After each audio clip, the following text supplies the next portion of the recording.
C'est à nouveau une fin de semaine difficile pour les Juifs et les Israéliens à travers le monde et notamment en Europe. Alors Déborah, vous avez dressé une liste, faut le dire, non exhaustive des incidents qui ont eu lieu ces derniers jours. Clairement pas exhaustive puisque la liste est très longue. Alors on va commencer d'abord avec les Pays-Bas. Une famille de touristes israéliens qui a été attaquée dans un parc de vacances aux Pays-Bas. C'était jeudi soir. 2 victimes ont dû être hospitalisées. Un suspect a été arrêté. C'est ce que dit en tout cas l'ambassade d'Israël aux Pays-Bas. Et puis avant cela, des groupes anti-israéliens avaient justement publié en ligne des vidéos de touristes israéliens avec un message plus qu'éloquent. Je vous propose de regarder un petit extrait.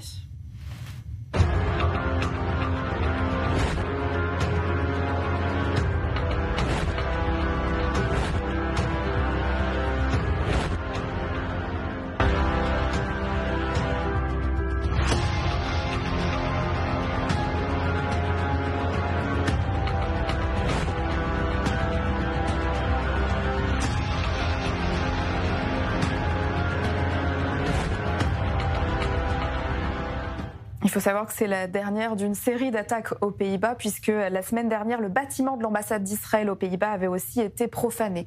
On passe en Allemagne cette fois. Là, c'était à Francfort, des militants juifs qui ont tenté tout simplement d'accrocher des portraits des otages.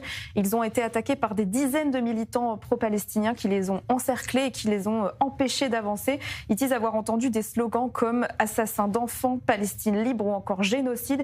Puis ensuite, ils ont été attaqués à la peinture rouge. Vous voyez cette photo, on voit très bien ce militant qui a donc été attaqué à la peinture rouge. Il y a d'autres photos du même style, malheureusement. Ça, c'était en Allemagne. Je crois que les affiches ont été arrachées, une par les militants pro-palestiniens. Donc ça, c'était en Allemagne. Maintenant, on va en Grande-Bretagne. Là, on passe au sport. Cette fois, c'est le basket fauteuil. L'équipe britannique a été accusée de comportements profondément irrespectueux et offensants parce que les joueurs de l'équipe ont décidé de tourner le dos pendant l'hymne national israélien la semaine dernière. C'est un geste qui a fait évidemment polémique, puisque c'est considéré à la fois comme une insulte à l'adversaire et contraire à l'esprit des rencontres sportives internationales. Le comité paralympique israélien a déposé une plainte officielle auprès de la Fédération internationale de basket en fauteuil roulant. Et puis ça nous concerne directement, en tout cas nos téléspectateurs. La France n'a pas été épargnée par cette vague d'antisémitisme. Oui, c'est le moins qu'on puisse dire. On va parler de cette affaire qui a fait grand bruit également au parc d'attractions aux Pyrénées-Orientales. Jeudi, le gérant de ce parc d'attractions a refusé l'entrée à un groupe de 150 enfants israéliens de 8 à 16 ans. Samedi soir, il a été mis en examen par un juge d'instruction sur les qualifications de discrimination fondées sur l'origine, l'ethnie et la nationalité. Il a quand même été laissé libre. Et selon des sources qui sont citées par plusieurs médias français, ce gérant se serait justifié par des difficultés rencontrées l'année dernière lors de l'accueil d'un autre groupe venu d'Israël.